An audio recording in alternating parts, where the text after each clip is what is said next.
Bonjour à tous, ravi de vous retrouver pour cette nouvelle édition de Sénat 360. Voici les titres. Coup d'envoi de l'examen de la loi Pacte au Sénat. Le projet de loi défendu par Bruno Le Maire pourrait se heurter à la majorité sénatoriale. Elle est opposée à la privatisation d'Aéroports de Paris. La droite sénatoriale qui veut néanmoins aller plus loin sur les seuils sociaux au sein des entreprises. Le débat est à suivre. La candidature de François-Xavier Bellamy soumise à la Commission nationale d'investiture des Républicains. Ce philosophe élu versaillais a été choisi pour les européennes par Laurent Wauquiez malgré les critiques.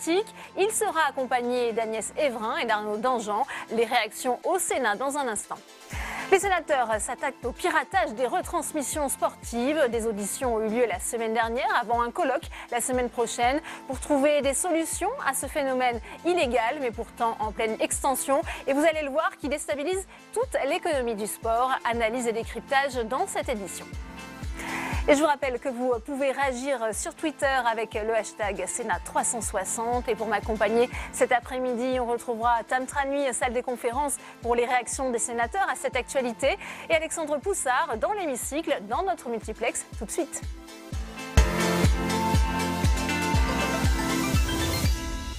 Et pour commencer, on prend tout de suite la direction de l'hémicycle où la loi Pacte a débuté son marathon. On retrouve Alexandre Poussard. Bonjour Alexandre, alors on en parlait hier, ce qui va poser problème au ministre Bruno Le Maire, c'est la question de la privatisation et le ministre a cherché à convaincre les sénateurs sur ce point.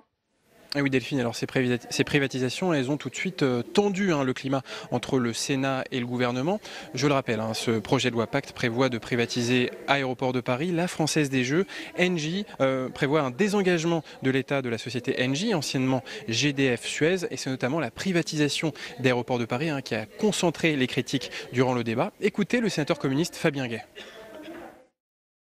Alors que 102 millions de passagers ont utilisé les aéroports franciliens en 2017, Roissy-Charles de Gaulle devrait avoir à gérer un flux de 120 millions de passagers annuels d'ici à 2023, date de la mise en service du terminal 4, ce qui en ferait le premier aéroport européen.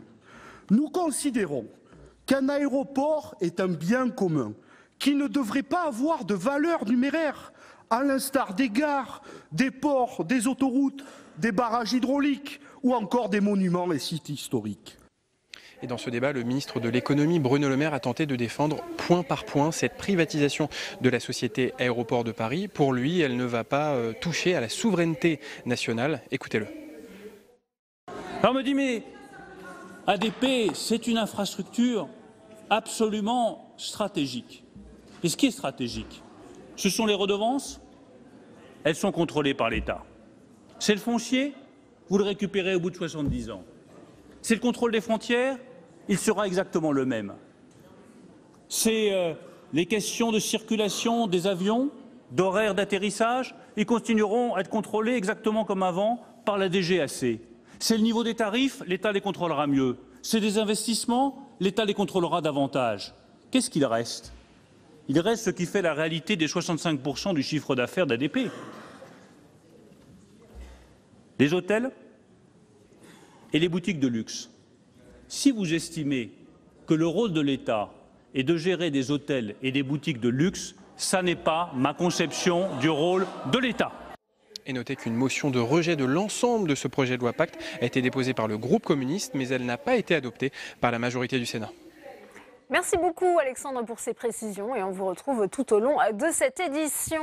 Alors voyez la réaction de Jean-François Husson, le sénateur LR qui est le rapporteur de ce projet de loi. Il était au micro de Tam Tranui il y a quelques instants, écoutez. Jean-François Husson, donc co-rapporteur de cette loi Pacte. On va parler ensemble de l'un des clivages principaux qui va porter sur les privatisations, notamment ADP, la Française des Jeux. Cela pose des problèmes à droite comme à gauche. Au Sénat, du côté de la droite, est-ce que ce n'est pas étonnant de la part d'une droite naturellement libérale ? Vous savez, on s'aperçoit qu'aujourd'hui, finalement, les idées dans les formations politiques et pour les élus, elles ne sont plus les idées d'hier. En tous les cas, ce ne sont plus les mêmes marqueurs. Je crois d'ailleurs à ce sujet-là qu'il y a un vrai travail de fond que les formations politiques et que les élus doivent mener pour retrouver, je dirais, des grandes lignes d'action et finalement pour construire une lisibilité des projets. Quelles sont les valeurs sur lesquelles les uns et les autres se déterminent. Et je dois reconnaître qu'au travers de ces projets de loi, même plus particulièrement de la privatisation d'Aéroports de Paris, finalement, je dirais, les points de vue divergent dans toutes les familles politiques et chez nous, au centre, comme chez les Républicains. Et vous, personnellement, vous êtes pour, vous êtes contre ces privatisations? Moi, je me suis présenté finalement sans idée préconçue. Parce qu'on s'est aperçu, on l'a évoqué, qu'à la fois dans le passé, la droite et la gauche ont chacune à leur tour privatisé avec des fortunes diverses. Notamment la droite, les autoroutes, et on sait que ça a été source d'un certain nombre de déboires. Eh bien moi, je fais partie de ceux qui, sur les autoroutes, pensaient à l'époque que c'était certainement une mauvaise idée. Les faits m'ont plutôt donné raison. Mais cette fois-ci, j'ai voulu prendre le problème avec le maximum à la fois de recul et sans parti pris. Et j'en ai conclu, personnellement en tout cas, j'ai essayé de faire partager avec plus ou moins de fortune, je le reconnais, ce point de vue qui en fait consiste à dire quelles sont les modalités selon lesquelles Aéroports de Paris pourrait ou non être privatisé et surtout qu'est-ce que le Sénat... Ben bien sûr, parce que qu'est-ce que le Sénat peut apporter avec le texte sorti de l'Assemblée. Je rappelle qu'il est sorti de l'Assemblée début octobre, c'est-à-dire avant la crise sociale, avant les convulsions que la France connaît, et dans un état d'esprit qui est notoirement différent. Et donc l'idée, c'est de regarder quels sont les apports. Et il y a un apport qui me paraît majeur, c'est celui de faire en sorte qu'il y ait des outils de régulation. Parce qu'on voit qu'aujourd'hui, le dispositif de régulation est loin d'être au meilleur niveau. Vous voulez faire cela aussi parce que si vous êtes contre les privatisations, vous n'aurez jamais d'accord en commission mixte paritaire? C'est même plus loin que ça. Évidemment, on pense à la commission mixte paritaire. Mais je pense qu'il faut regarder l'image et le travail qui est le nôtre au regard de ce que les Français attendent. Du chemin qu'il faut tracer. Et vous savez, dans la politique comme dans le reste, les exemples sont nombreux de décisions qui parfois n'emportent pas une majorité, voire même sont incomprises et qui, quelques temps après, sont reconnues comme étant de bonnes décisions. Et merci beaucoup Jean-François Husson d'avoir répondu à mes questions. Donc plutôt une voix modérée sur ce projet de loi Pacte. Merci à vous, Tam. Et dans le reste de l'actualité parlementaire, la proposition de loi dite anti-casseurs en examen à l'Assemblée nationale. Le texte de Bruno Retailleau, déjà adopté au Sénat, a été largement réécrit en commission par les députés, au grand regret du chef de file des LR ici au Sénat, Bruno Retailleau, qui l'a dit ce matin à Quentin Calmet. Écoutez. Ce texte, je l'avais proposé après les saccages de la ville de Nantes par les zadistes, après aussi les Black Blocs, l'épisode du mois de mai dernier, et on voit qu'il y a une forme nouvelle de violence. Il faut que notre démocratie se protège. Il faut protéger la possibilité, le droit constitutionnel de manifester paisiblement. Or, aujourd'hui, chaque manifestation dégénère. La question, elle est très simple. Est-ce qu'on veut extraire les casseurs? Est-ce qu'on veut neutraliser les casseurs ou pas? Si on ne le fait pas, c'est le droit même de manifester qui sera fragilisé. Et je considère aujourd'hui que la commission des lois a totalement dénaturé, dévitalisé le texte de loi. Autant ne pas en faire que de faire une loi qui ne servira à rien du tout. La Commission nationale d'investiture des LR réunie en ce moment même pour statuer sur le cas de François-Xavier Bellamy. Cet élu versaillais, âgé de 33 ans, a été proposé par Laurent Wauquiez pour conduire à la liste de droite aux européennes. Mais son nom est loin de faire l'unanimité, notamment au Sénat. C'est bien François Bellamy qui conduira la liste des LR aux européennes. Ce matin, en réunion de groupe, les sénateurs le confirment. Mais il ne sera pas seul. Les Républicains lui associent Agnès Evran et Arnaud Danjean. Le choix d'un trio, un compromis pour calmer les différentes sensibilités au sein du parti. C'est un trio de jeunes candidats, qui incarnent l'ensemble des sensibilités des Républicains, et je crois que de ce point de vue, le choix est bon. Voilà, le débat a eu lieu, c'est bien, chacun a pu dire ce qu'il en pensait. À partir de là, il y a une décision collective à respecter et en route pour la campagne. Exit donc l'idée de placer Laurent Wauquiez tête de liste, comme le proposait le sénateur LR de Paris Pierre Charon, ce qui au Sénat en déçoit certains. Bien sûr que Laurent Wauquiez serait une bonne idée, mais je pense qu'une fois qu'on a dit ça, comme il a déjà dit c'est non, non et non, bah c'est non. Et M. Bellamy, c'est une bonne personne pour le rassemblement ? Nous n'aurons pas de réponse car certains sénateurs attendent tout de même du nouveau chef de file qui soit clair sur ses positions anti-IVG. Je crois qu'il faudra qu'il clarifie très très vite les choses. À titre personnel, je suis tout à fait hostile à ce type de déclaration, naturellement. Je crois qu'il faut qu'il le redise clairement et puis qu'on tourne la page et qu'on passe dans cette campagne. D'autres apprécient justement un homme jeune qui assume ses convictions. Il est brillant, il a des convictions. Il les défend et il n'a pas peur de les défendre, il les affiche. Je pense que ça correspond à ce que souhaite une partie de la population. Séduire la droite conservatrice peut être une manière pour Laurent Wauquiez de reconsolider l'électorat des LR après la débâcle présidentielle. Et on retourne à la salle des conférences avec vous, Tam Tranui, pour une nouvelle réaction à cette candidature de François-Xavier Bellamy. Vous êtes avec le sénateur LR de la Haute-Loire, Laurent Duplon. Laurent Duplon, est-ce que vous comprenez les réticences dans votre propre camp autour de François-Xavier Bellamy, investi tête de liste LR aux européennes? Ce n'est pas vraiment la tasse de thé, par exemple, de Gérard Larcher. Alors écoutez, moi je ne rentre pas dans ces conversations-là. Je pense que ce qu'on a besoin aujourd'hui dans notre famille politique, c'est de retrouver toutes ces composantes. Et toutes ces composantes en essayant d'avoir la totalité du panel de la droite qui fait gagner les élections. Aujourd'hui, je ne vois pas qu'une candidature, j'en vois trois, puisque c'est un trio qui est annoncé, et que ces trois... Avec Agnès Evrin, Arnaud Danjean, c'est cela? Et que ces trois candidats regroupent les sensibilités de la droite. Après, on peut trouver des procès à tout le monde, on peut trouver des critiques à tout le monde. Le but pour nous, c'est d'aujourd'hui avoir une candidature qui soit claire, nette et précise pour les européennes. Il me semble que ce trio permet de répondre à cette question. Mais on entend au sein même de votre groupe certains sénateurs pour qui ça pose problème, notamment les positions de François-Xavier Bellamy sur l'IVG. Et puis au-delà de ça, le fait que c'est un profil avec une expérience limitée en politique. Alors d'abord, premièrement, l'expérience limitée, je pense qu'on a aussi besoin de renouveler la classe politique. Le fait d'avoir des jeunes est plutôt une bonne chose. Je pense que le peuple français aspire aussi à avoir une rénovation de la vie politique et des candidats. Sur les autres sujets, les Européennes ne traitent pas du problème de l'IVG.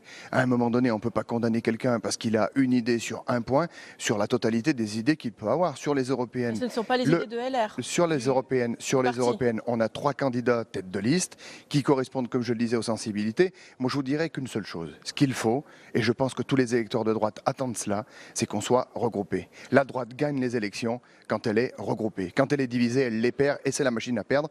Donc moi, je ne rentrerai pas dans ces problématiques ou dans ces différentes discussions.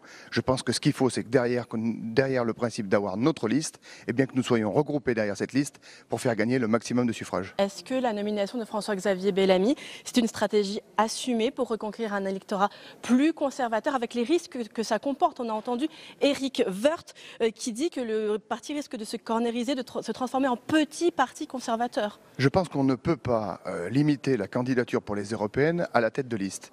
Sinon, ça ne servirait à rien d'avoir une liste de 70 noms ou de 90 noms. Donc à un moment donné, le trio de tête qui est annoncé aujourd'hui représente toutes les sensibilités de notre famille politique. Ça ne sert à rien que d'enfermer ce système-là que sur la tête de liste et sur un point particulier de ce qu'il peut avoir comme idée. Je pense qu'au contraire, à un moment donné, on a... À un moment donné, oui, mais dans notre famille politique, chacun peut retrouver à travers les 3 candidats de tête de liste les moyens d'avoir la sensibilité qu'il a. Donc il faut aussi qu'on ait une composition complète de notre famille politique si on veut gagner des voix. Donc à un moment, on a aussi besoin, si on veut une reconstruction de la droite, de prendre toutes les composantes, et ces composantes-là sont réunies dans les 3 candidats du départ. Bien, merci beaucoup Laurent Duplon pour votre réaction. Merci à vous, Tam, pour cette nouvelle réaction et autres échéances électorales à venir après les européennes, les municipales. Les sénateurs LR organisaient ce matin un séminaire consacré à l'état d'esprit des maires. Je vous propose d'écouter ce qu'en disait justement Frédéric Dabi de l'IFOP. Nous avons d'un côté des maires qui, malgré les difficultés d'un mandat assez exceptionnel entre les engagements de l'État, loi NOTRe, etc., sont toujours sur une logique de passion d'exercer leur métier. Ils sont très satisfaits d'exercer leur métier, ils trouvent des motivations très fortes, le fait d'agir, le fait d'être aux côtés de leurs concitoyens. Pour autant, et ça vient nuancer cet état d'esprit positif, les maires sont très inquiets, les maires sont 87% à juger difficile le fait d'exercer leurs fonctions, et ce qui frappe, ce n'est pas lié à une difficulté, mais à des difficultés protéiformes, variées, diverses. Et comment la gauche aborde ces élections? Le Parti socialiste faisait hier son devoir d'inventaire, un air de déjà-vu pour la formation d'Olivier Faure, le premier secrétaire qui a dressé un bilan absolument implacable du quinquennat de François Hollande. Il l'a dit au micro de Jordan Klein, écoutez. Nous le devions d'abord à nous-mêmes, à nos militants, parce qu'il ne faut pas croire que ce qui a pu blesser certaines consciences à gauche n'a blessé qu'à l'extérieur du PS. Dans le PS aussi, il y a des gens qui ont été blessés par la déchéance ou par la loi travail, pour prendre ces deux exemples-là. Et donc oui, il fallait ce moment-là, qui devait être un moment pour nous-mêmes, mais aussi en direction des Français, qui leur permettent de comprendre que nous les avons entendus. Ils nous ont adressé un message suffisamment clair il y a 20 mois pour que cela mérite une réponse. La réalité, c'est qu'il n'y a jamais de bon moment pour le faire, parce que ce n'est jamais agréable de reconnaître des erreurs. C'est d'ailleurs la raison pour laquelle personne ne l'a jamais fait, ni à gauche ni à droite. Nous sommes les premiers à le faire. Ça n'a jamais été fait. Nous ne sommes pas les premiers à échouer, vous l'aurez noté. Mais pourtant, nous sommes les premiers à faire l'inventaire. Et au Sénat, où l'on compte d'anciens ministres du quinquennat Hollande, ce devoir d'inventaire a fait grincer des dents. Voyez les réactions au micro de Quentin Calmy. Légitimiste, frondeur, ces mots semblaient abandonnés au passé. Mais avec son discours sur l'inventaire du quinquennat Hollande, Olivier Faure a rouvert les fractures du PS. Pour les plus fidèles à l'ancien président de la République, le discours de lundi soir était bien trop critique. Moi-même, j'ai été ministre de François Hollande. Et à la différence de mes amis, je n'ai jamais craché sur ce que nous avons fait. Qu'il y ait eu des échecs, il faut les assumer. Qu'il y ait des orientations peut-être contestables, il faut les assumer, mais cracher dans la soupe, ça n'a jamais amélioré les choses. D'autres sénateurs s'étonnent surtout du timing de cet inventaire. Le moment est peut-être pas très opportun, voilà. Après, chacun juge la démarche comment il la ressent. Du côté des anciens frondeurs, on valide clairement la démarche. Elle est utile au PS pour rassembler.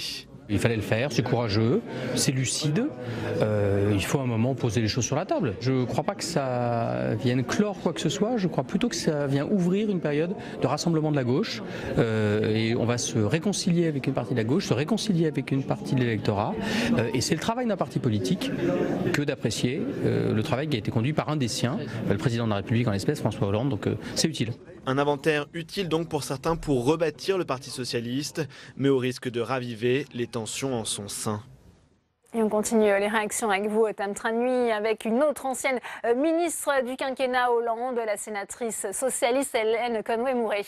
Oui, effectivement, Hélène Conway-Mouret, vous qui avez été ministre sous le quinquennat de François Hollande, que pensez-vous de cet inventaire sévère dressé par Olivier Faure à l'égard du quinquennat? Écoutez, cet inventaire, il fallait le faire. Ça fait 1 an et demi que nous en parlions et je pense que voilà, une page est tournée, il fallait avoir l'honnêteté intellectuelle et le courage de le faire, de dénoncer des erreurs, mais aussi de faire la liste de ce qui a été réalisé. Et vraiment, beaucoup de choses ont été faites pendant ce quinquennat, notamment du point de vue sociétal, de grandes avancées avec des lois emblématiques que l'on attend de la gauche au pouvoir dans le domaine environnemental. Et donc je pense que finalement, ça arrive à un bon moment où on est capable aujourd'hui de tourner une page, d'éviter peut-être les erreurs qui ont été commises pour ne pas les refaire et de rebondir sur ce qui a été de grandes avancées. Mais vous voyez le verre à moitié plein. Olivier Faure a appuyé sur le verre à moitié vide. Il a parlé de réformes sans projet de société vraiment explicite. Il a parlé de trahison. Les mots sont forts sur la loi travail ou encore sur la déchéance de nationalité. Alors, la loi travail avait été élaborée dans le ministère de l'économie par Emmanuel Macron, portée par Myriam El Khomri, certes. Mais bon, c'était en effet peut-être en décalage par rapport à ce que l'on attendait d'un gouvernement de gauche. Et on voit aujourd'hui, la politique du gouvernement n'est pas vraiment une politique de gauche, parce que la gauche et la droite continuent quand même malgré tout à exister avec des marqueurs très précis. Donc en effet, il a utilisé des mots forts, mais je crois qu'ils sont peut-être aussi l'expression d'une grande déception, de frustration que le peuple de gauche a ressenti et qui l'a amené à sanctionner très sévèrement le Parti socialiste. Est-ce que de tels mots n'ont pas pour risque de ressusciter justement les fractures qu'il y a au sein de la gauche, de remettre en avant ces deux gauches irréconciliables? Non, je crois que voilà, c'est fait. Pour moi, c'est une page qui se tourne. Nous parlons de ce bilan depuis 1 an et demi. Il est fait et moi j'aimerais que l'on puisse s'inspirer justement de toutes les avancées et de voir aujourd'hui la politique qui est menée par le gouvernement est une politique qui, elle, est en rupture avec un certain nombre d'avancées, notamment dans le domaine de la retraite.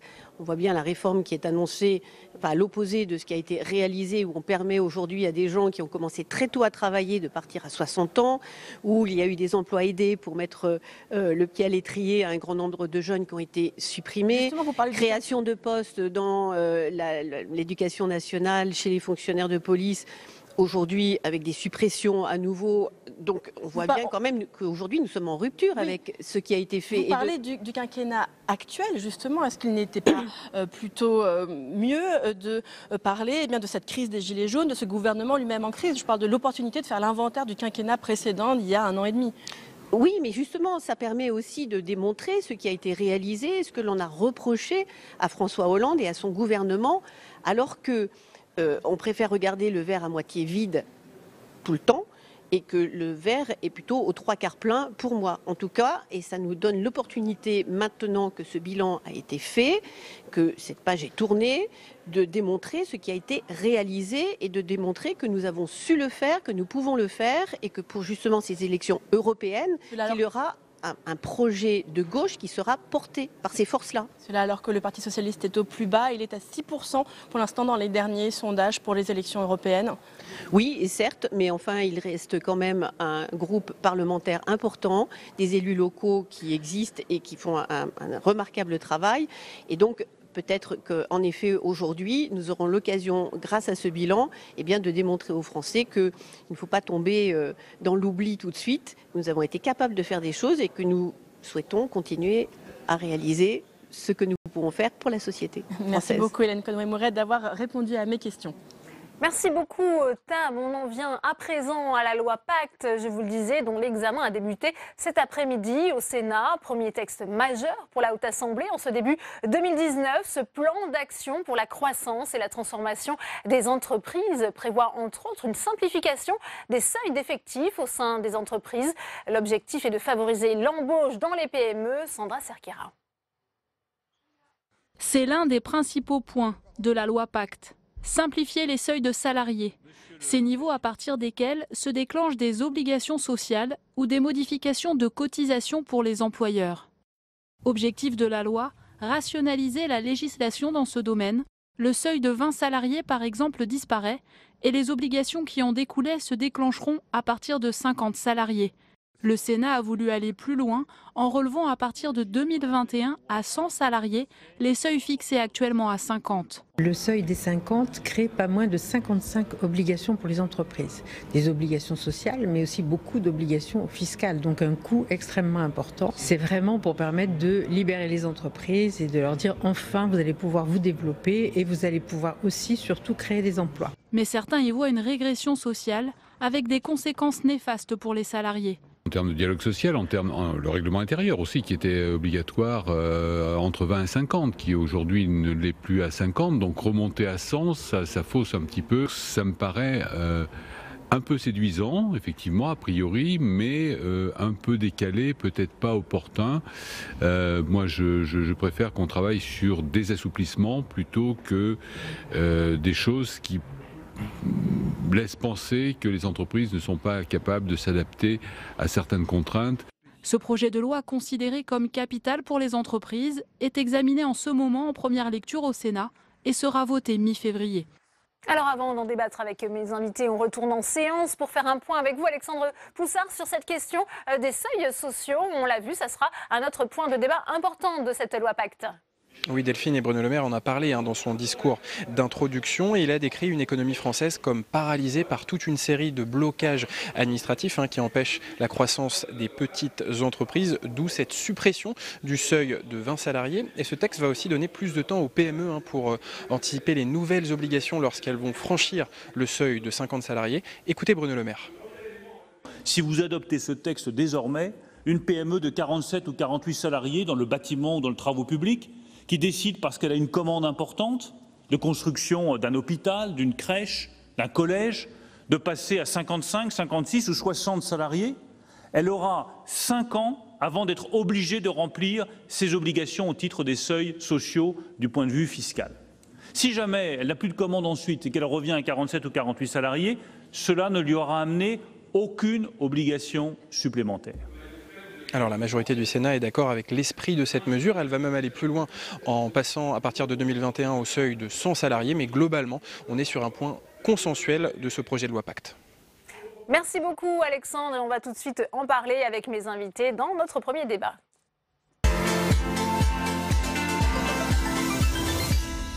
Et on ouvre le débat dans Sénat 360 avec mes invités. Frédérique Puissat, bonjour, merci d'être avec nous. Vous êtes sénatrice LR de l'Isère. Également sur ce plateau, Pierre Laurent, bonjour, sénateur communiste de Paris. Jean-Louis Touraine est également avec nous. Vous êtes sénateur socialiste d'Ille-et-Vilaine. Et puis Alain Griset nous a également rejoint. Bonjour, vous êtes président de l'Union des entreprises de proximité, l'U2P.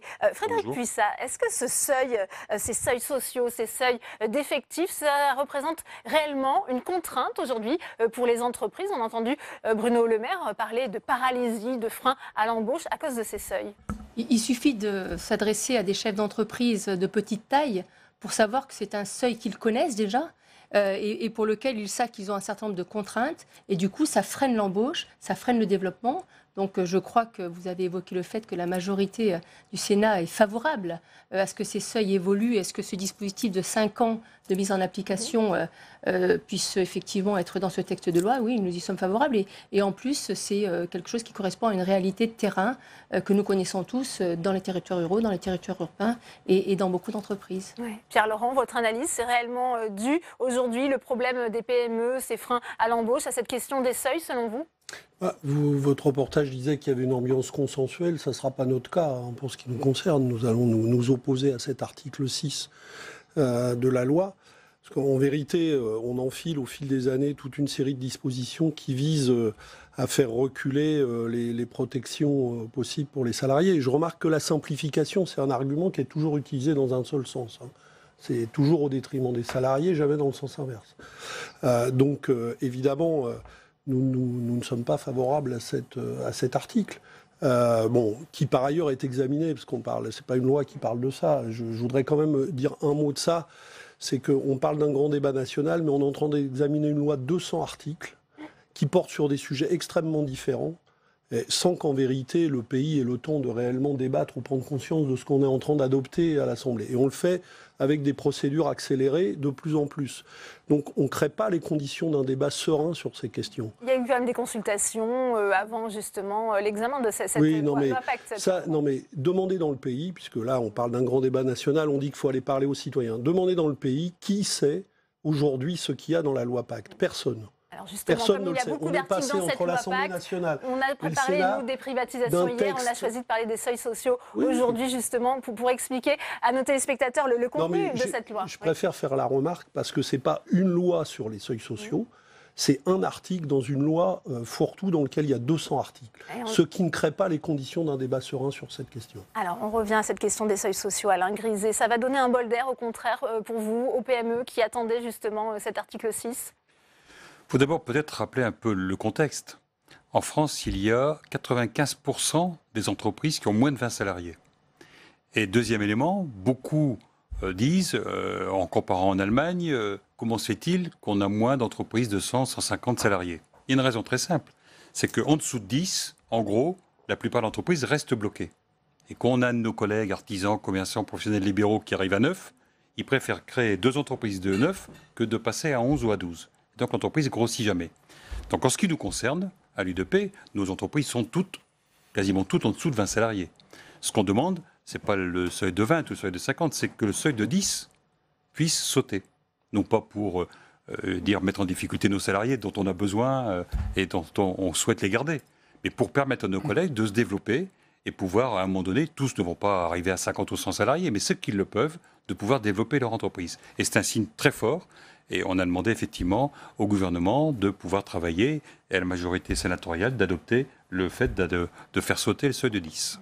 Quelle est la position des socialistes, Jean-Louis Touraine, sur cette question des seuils sociaux? Sur les seuils sociaux, ce n'est pas vraiment le sujet, sauf peut-être pour l'artisanat, mais en tout cas, c'est pas, la suppression des seuils sociaux ne constitue pas pour autant une révolution. c'est les conséquences collatérales que ça peut comporter, qui vont générer des tas de difficultés pour les salariés. C'est une véritable régression.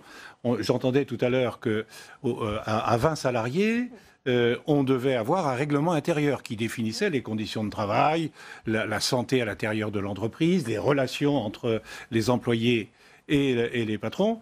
Ça saute, ça ne sera plus valable qu'à partir de 50 employés.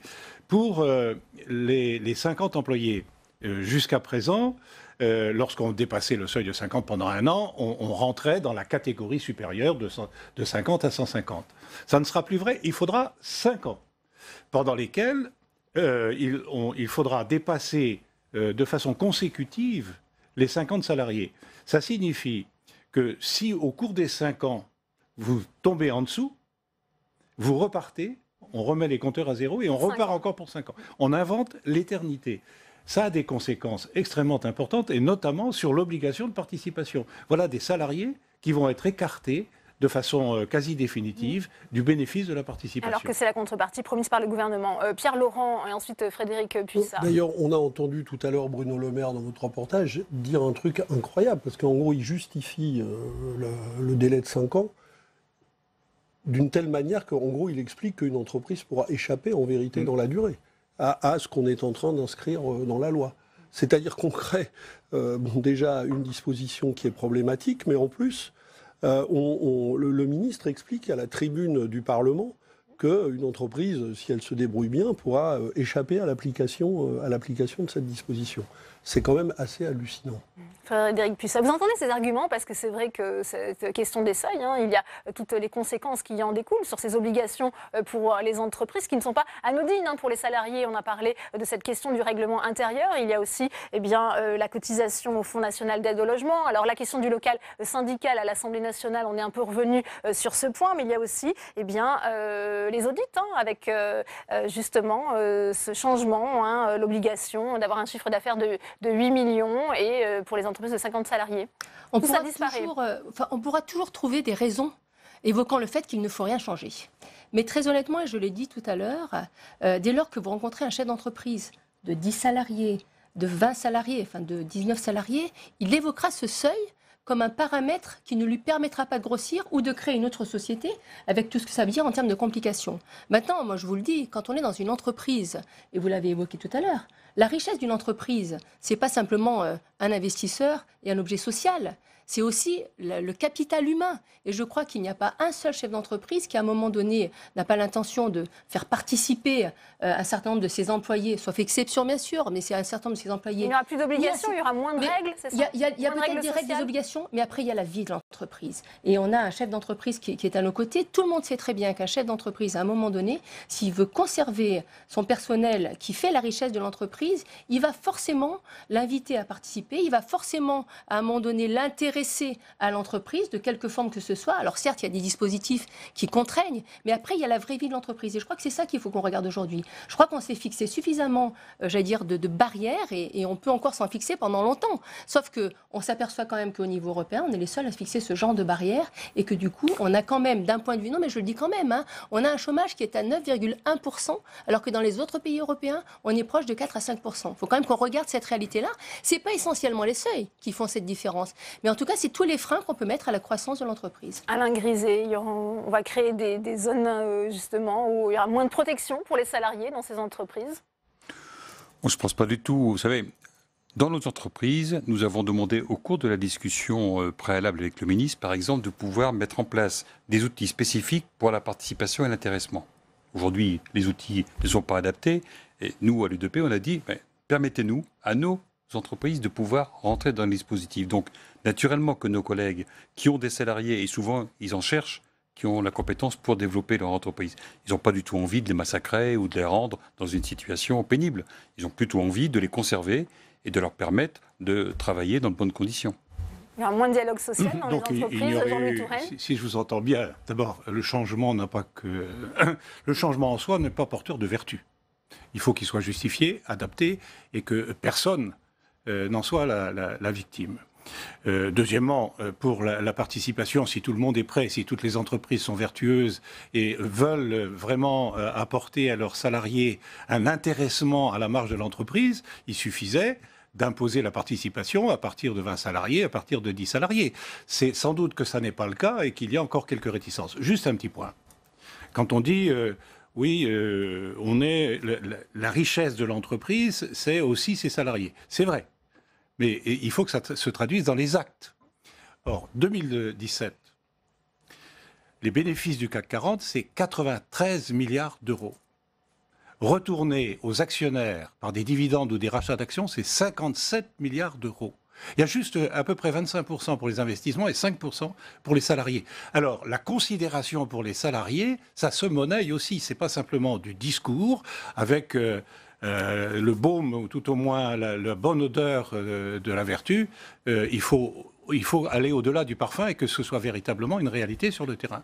Alain Griset, ensuite Pierre Laurent. Oui, monsieur le sénateur, vous aurez bien compris que je ne suis pas ici pour défendre les entreprises du CAC 40. Non, mais je ne vous attaque pas. J'ai signalé quand même qu'en France, il y avait 95% d'entreprises qui avaient moins de 20 salariés. Oui, non, donc, s'il vous plaît, moi, si vous me dites, est-ce qu'il faut taxer un peu plus les dividendes des 440, j'ai pas de problème.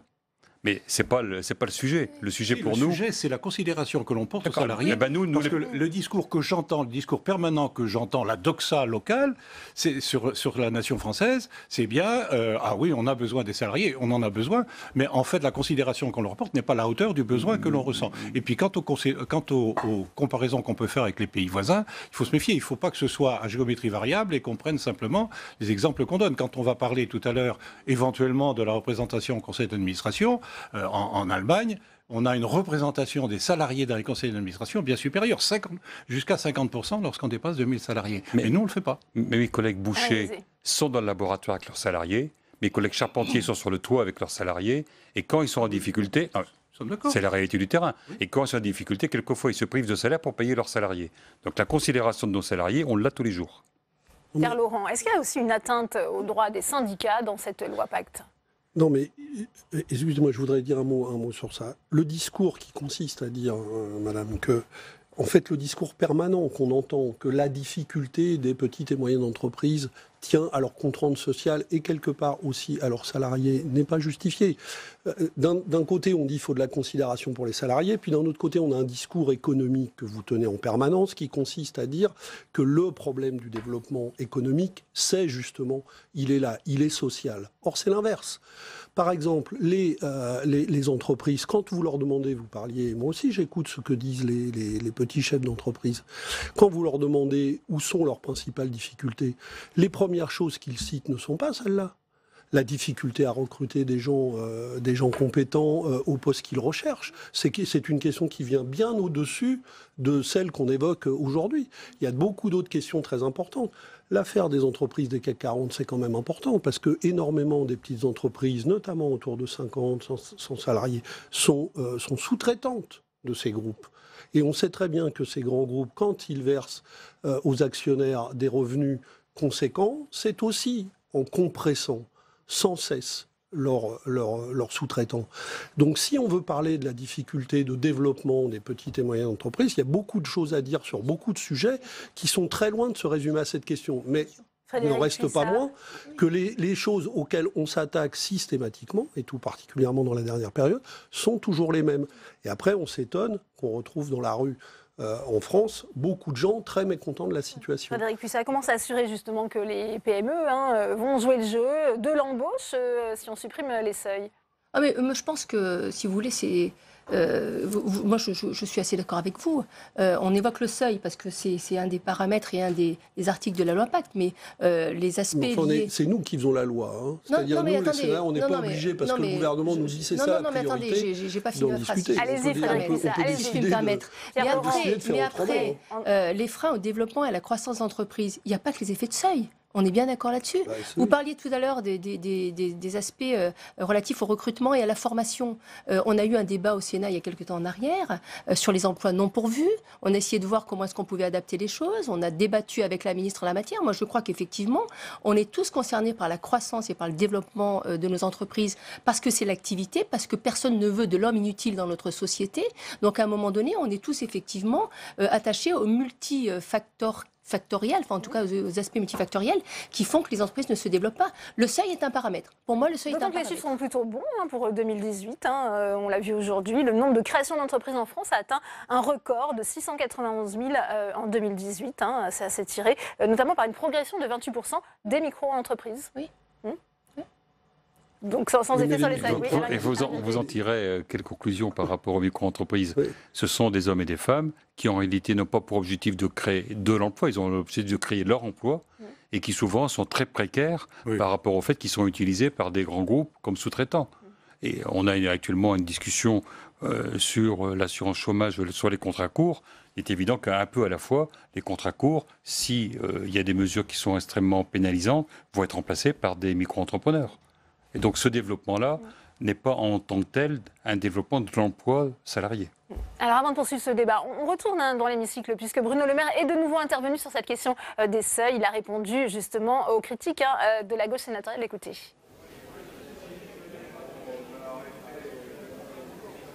Oui, Delphine, justement sur cette question des seuils sociaux, Bruno Le Maire a fait face aux vives critiques de la gauche du Sénat qui estime que c'est une régression sociale. Écoutez-le. J'entends sur les bancs de gauche les récriminations sur ce sujet, mais enfin, vous devriez être révoltés de voir que notre pays, aujourd'hui, en Europe, est celui qui garde le niveau de chômage le plus élevé parce que nous n'avons pas eu le courage de libérer la capacité d'embauche de nos entreprises, de nos PME, des commerçants, des artisans, de tous ceux qui créent des emplois dans le pays. Alors, vous pouvez garder les mêmes vieilles recettes qui ont échoué depuis 30 ans et qui expliquent la crise où nous sommes aujourd'hui, ou vous pouvez essayer de changer de direction. C'est ce que propose le projet de loi sur la croissance et la transformation des entreprises. Et Bruno Le Maire qui envoie un message aux sénateurs avec cette simplification des seuils, eh bien cela va libérer les entreprises et résoudre la question du chômage. Ça vous fait réagir? Non, mais c'est justement le lien de cause à effet, celui-là que je conteste profondément. D'abord, sur les taux de chômage en Europe, on ne va pas faire, mais visiblement, Monsieur Bruno Le Maire et vous, Madame la sénatrice, vous avez une vision très petite de la géographie de l'Europe, parce que je peux vous citer quantité de pays européens où le taux de chômage est très supérieur aux nôtres et parmi nos pays frontaliers. Donc ça, mais mettons ça de côté. Je pense qu'il y a beaucoup d'autres raisons au taux de chômage qui est le nôtre en France. Et notamment, effectivement, nous vivons avec des grandes entreprises et des grandes entreprises capitalistes qui donnent le là de toute une partie de l'économie, qui ont des stratégies très prédatrices en matière de développement économique et qui servent, alors là on parle de record européen, nous avons le record européen et même mondial du niveau des dividendes dans les grandes entreprises. Actuellement, nous avons le record européen. Alors que nous avons besoin d'investir, que nous manquons d'investissement, que nous avons besoin d'emploi, que nous avons besoin de former, que nous avons besoin de mieux protéger le travail et de le développer. Donc les raisons du chômage, nous contestons effectivement le fait qu'elles trouvent principalement leurs raisons dans, par exemple, l'affaire des seuils sociaux. Jean-Louis Touraine, sur la question aussi de la représentation des droits des salariés au sein des entreprises, est-ce qu'elle est mise à mal par cette loi? Vous parliez tout à l'heure du règlement intérieur, il y a aussi les questions d'élection des délégués du personnel ou encore la question du local syndical. Alors, quand même, revenir sur les affirmations dont il n'est jamais avare de Monsieur le maire. Donc, si j'ai bien compris, la mise en place ou la suppression d'un certain nombre de seuils va résoudre de façon définitive le problème du chômage, puisqu'il a dit que c'était la principale source depuis 30 ans. C'est parce qu'on a été aveugle. Je pense qu'il y a quand même un certain nombre d'autres raisons. Je pense qu'il y a la formation. On en a parlé tout à l'heure, mais je pense que c'est une réalité, ça. Là-dessus, tout le monde peut être d'accord. Il y a l'investissement. Quand on récupère tout le fric, en tant qu'actionnaire en dividendes et qu'on n'investit pas dans la modernisation, dans la robotisation, on porte une lourde responsabilité en la matière. Sur la représentation des salariés, je vais juste vous citer une curiosité pour montrer quand même que c'est un peu une logique tout à fait particulière. Sur les comités de surveillance des PERCO, dans l'exposé des motifs, il est indiqué que dans les comités de surveillance, il y a 2 tiers, à peu près 75%. Ça, c'est la réalité, 75% aujourd'hui. dans les comités de surveillance. Et vous avez un amendement de l'Assemblée nationale qui ramène à 50%. Alors, qui est 75%, ça me paraît tout à fait logique. C'est l'argent des salariés et qu'ils soient représentés davantage. Sur les conseils d'administration, on passe de 1 administrateur salarié pour 12. Maintenant, ça va être 2 administrateurs salariés à partir de 8 non-salariés. Ça n'a pas de sens. Alors qu'on sait bien qu'une entreprise... Cette loi Pacte était une occasion d'une belle aventure, de montrer que véritablement, alors on pouvait amener du changement, qu'on pouvait créer une grande synergie, une belle aventure entre les salariés, les actionnaires, en faisant de l'entreprise le lieu ou la conjugaison de tous les efforts, que chacun y soit parfaitement intéressé. Mais il faut que la gouvernance soit assurée par les deux de façon parfaitement conjuguée et que les retours, le partage de la richesse se fassent de façon plus équitable. Sinon, c'est lettre morte et ça ne changera rien à la réalité. C'est un équilibre impossible à trouver, Frédérique Puissat, selon vous ? Non, mais je veux dire, je pense qu'il faut qu'on dissocie les choses. Vous évoquez les grandes entreprises avec des discours qu'on connaît un peu. Je crois que là, on traite au travers des seuils plutôt des petites entreprises. Et je crois que en la matière, il ne faut pas qu'on mélange les choses. S'il devait y avoir un texte de loi sur les grosses entreprises et effectivement sur la taxation des dividendes du CAC 40, d'ailleurs, je crois que le ministre a annoncé au moins qu'on aurait une réflexion sur, j'allais dire, la fiscalité des patrons des grandes entreprises françaises. Donc, on abordera ce sujet-là à ce moment-là. Mais là, on est effectivement sur les seuils des petites et les moyennes entreprises. On ne plus des seuils, là. Non, mais on est quand même sur cet aspect-là. Non, mais d'une philosophie générale, peut-être. Mais en même temps, on ne peut pas parler des deux sujets à la fois parce que sinon, ça veut dire qu'on n'avance pas des deux côtés. Et moi, je pense qu'on peut trouver des points d'entente sur les grosses entreprises, tout comme vous pouvez peut-être trouver des points d'entente avec nous sur les entreprises. Pas que c'est le problème principal. Non, mais c'est un des problèmes.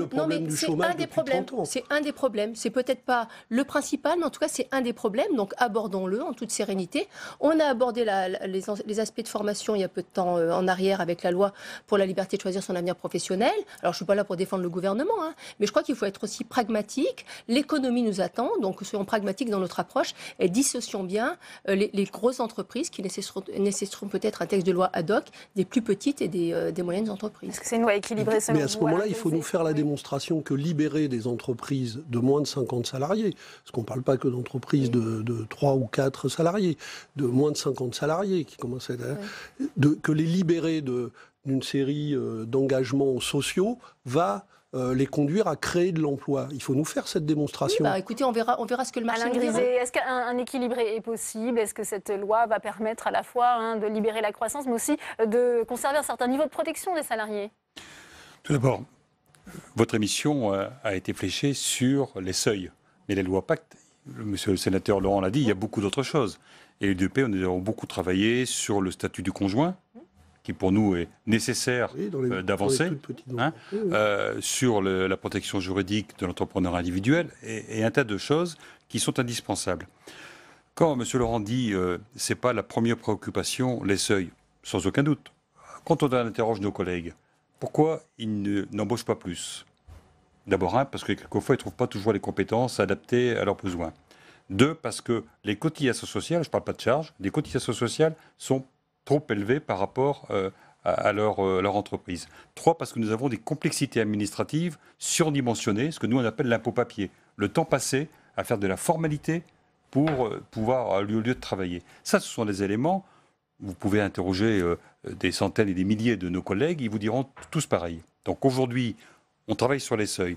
Les seuils, encore une fois, nous on ne le voit pas comme le fait d'avoir une régression pour le salarié. On le voit comme étant pour nous la possibilité de pouvoir faire grossir l'entreprise en n'ayant pas les contraintes administratives que nous donnent les seuils. Et puis le seuil de 10, c'est aussi une contrainte financière qui n'a pas été abordée, mais il y a quand même une taxation supérieure quand vous dépassez 10, qui est naturellement une contrainte très forte pour nos entreprises. Ouais. Mais, Jean-Loup Touraine. Oui, moi je suis parfaitement d'accord avec vous. L'affaire des seuils ne me paraît pas l'essentiel. Et je ne m'oppose pas à l'idée des seuils. C'est ce que ça emporte comme suppression de droits pour un certain nombre, pour les salariés. Comme vous le vouliez ou non, c'est une réalité. Le seuil de 10 à 20 non, n'enlève pas de droits. Non, mais moi je parle du seuil de 10. Hein. Le 10 à 20 n'enlève pas de droits spécifiques aux salariés. Le seuil de 50, ça déclenche 34 obligations administratives et ça accroît le coût de la masse salariale de 4%. Ça peut être considéré comme un frein, Pierre-Laurent. Écoutez, le fait que quand une entreprise grandisse, elle ait des obligations sociales supplémentaires n'est pas en soi parfaitement scandaleux quand même. Je veux dire, si le développement de l'entreprise, l'entreprise est quelque part est une entreprise collective dans laquelle il y a des salariés, et si nous développons de l'activité économique, c'est pour essayer de faire croître ensemble le bien commun de la société. En tout cas, moi, c'est comme ça que je conçois les choses.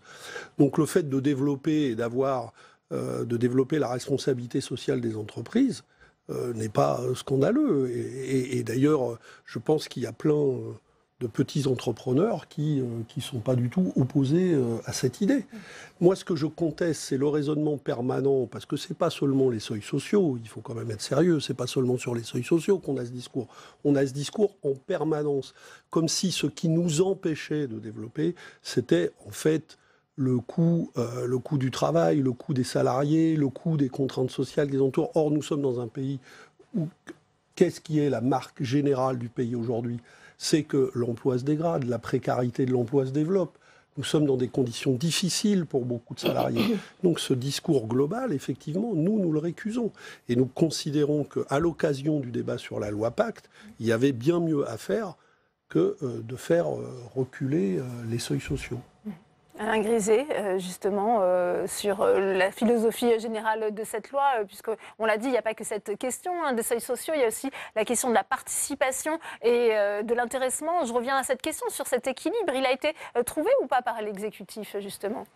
Pour ce qui concerne nos entreprises, bon, certes, il y a le forfait social qui passera de 20% en zéro, mais les dispositifs d'intéressement ne sont pas adaptés. Et d'ailleurs, nous avons proposé, il y a plus d'un an, au ministre, le fait d'avoir un outil, par exemple la prime de 1 000 € qui a été d'actualité au mois de décembre. Nous avions dit, pour nos entreprises, si l'entreprise le peut, permettons d'avoir cette prime de 1 000 € pas fiscalisée et pas socialisée. Bon, ça avait été rejeté par Bercy il y a à peu près un an. Et nous, on avait trouvé que c'était un bon dispositif parce qu'il était simple, il était adapté à l'intérieur de nos entreprises, et si le gouvernement veut bien le mettre en place, pour ceux de nos collègues qui peuvent, nous trouvons que c'est la meilleure solution. Et en tout cas, ce n'est pas les outils actuellement, les PERCO et autres, qui sont applicables chez nous. Frédéric Puissat, c'est une loi pour les entreprises, mais aussi pour les salariés. Il y a quand même aussi un aspect gagnant-gagnant. Oui, il y a les aspects liés à l'intéressement, l'actionnariat aussi, mais enfin, quand on ouvre le capital des petites ou des moyennes entreprises, il n'y a pas beaucoup non plus de salariés qui lèvent le doigt en disant « je veux y aller ». Il faut aussi qu'on soit très honnête sur les réalités de terrain. Mais en tout cas, sur l'intéressement, c'est intéressant. Il y a des aspects aussi liés aux assurances-vie, à tout ce qui peut concerner les plans épargne-retraite qui sont aussi intéressants. Et je crois qu'on va en discuter sur ces heures qui s'ouvrent et ces débats qui s'ouvrent. Et je pense que ça nous permettra de faire avancer les choses pour qu'effectivement, on ne soit pas dans des logiques où on laisse penser que tout va au chef d'entreprise, quelle que soit la taille de l'entreprise, ou que tout va aux salariés. Je crois qu'on a besoin de trouver un équilibre. C'est ça l'économie de notre pays. Et je pense qu'il faut qu'on soit pragmatique et qu'on évite d'être dans des caricatures des grosses entreprises qui finalement ne permettent pas d'avancer sur l'économie de notre pays. Jean-Louis Touraine, oui. Il y a toujours cette dichotomie en France entre effectivement le chef d'entreprise et les salariés. Ah oui, mais je pense que c'est une réalité. Mais en l'occurrence, sur l'intéressement et la participation. Alors, il y a un certain nombre de choses qui peuvent être d'ailleurs comprises comme des améliorations sur l'utilisation de l'argent, mais sur le principe de l'intéressement et de la participation. On a quand même quelque chose d'assez étonnant. C'est le fait que si on voulait, parce que la suppression du forfait social a vocation à inciter les entreprises à souscrire à l'intéressement ou à la participation, quand elle n'est pas obligatoire. C'était simple, hein, on pouvait très bien décider, et je crois qu'il n'y aurait pas eu beaucoup d'opposition, on l'a évoqué tout à l'heure de façon très rapide, mais il n'y aurait pas eu beaucoup d'opposition si on avait dit, à partir de 20 salariés, la participation est obligatoire. Ce qui était normal, c'est dans la logique de la répartition de la richesse créée par l'entreprise à laquelle les salariés ont participé. Ce qui est inacceptable, c'est... Alors, ça n'aurait rien coûté si on avait créé. Là, ça coûte 600 millions d'euros. L'État aurait pu assumer sa responsabilité. Il l'a fait supporter à la sécurité sociale. C'est-à-dire que l'argent qui va être récolté va assurer des retraites par capitalisation au moment où on discute de la restructuration de la retraite par répartition. On a quand même quelques suspicions sur la volonté du gouvernement de privilégier l'un par rapport à l'autre. Mais ces 600 millions d'euros vont, alors qu'on a crié Urbi et Torbi, on a proclamé à son de trompe à tous les carrefours, enfin la sécurité sociale est équilibrée. À force de lui faire supporter des charges supplémentaires sur les heures supplémentaires désocialisées, sur la participation et l'intéressement par la suppression du forfait social, on va creuser le trou jusqu'à 3 milliards d'euros sur l'année 2019. Mais quand on dit ça, c'est pas seulement le fait que c'est quand même une façon de gérer la France qui est un peu particulière, mais c'est aussi priver les hôpitaux, les EHPAD. On sait, il y a eu plein de compassion au moment où les EHPAD ont été... Le débat aura lieu dans l'hémicycle, Jean-Louis Touraine. On a pris beaucoup de temps sur ce thème. On a parlé, est-ce que ça va créer des emplois? Oui, ça en aurait créé là. Eh bien, merci. Merci à vous. Merci Frédéric Puissat. Merci Pierre Laurent. Merci Alain Griset d'être venu sur le plateau de Public Sénat. On va retourner dans l'hémicycle puisque l'examen de la loi Pacte se poursuit. Et autour de cette question, notamment de la privatisation, écoutez justement les critiques de la droite et la réponse de Bruno Le Maire. Avec vous, Alexandre Poussard. Oui, Delphine, et dans ce débat sur ce projet de loi Pacte, Bruno Le Maire, le ministre de l'économie, est attaqué de tous les côtés de l'hémicycle. D'abord de la gauche, on l'a vu, sur la simplification des seuils sociaux, mais aussi du côté de la droite, car la droite sénatoriale n'est pas du tout convaincue par l'intérêt des privatisations, par l'intérêt stratégique de privatiser par exemple la société Aéroports de Paris. Écoutez le sénateur Les Républicains, Jean-Raymond Hugonet.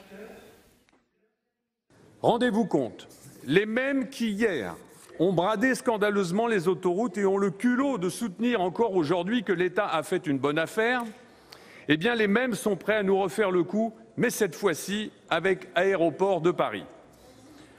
On en est réduit à liquider les bijoux de famille, ni plus ni moins. On continue à vider la baignoire sans arrêter le robinet. Il faut se pincer pour y croire. Et voilà, pour les sénateurs de droite, l'État privatise pour une seule raison, elle n'est pas stratégique, elle est financière. Ces privatisations vont permettre de renflouer les finances publiques.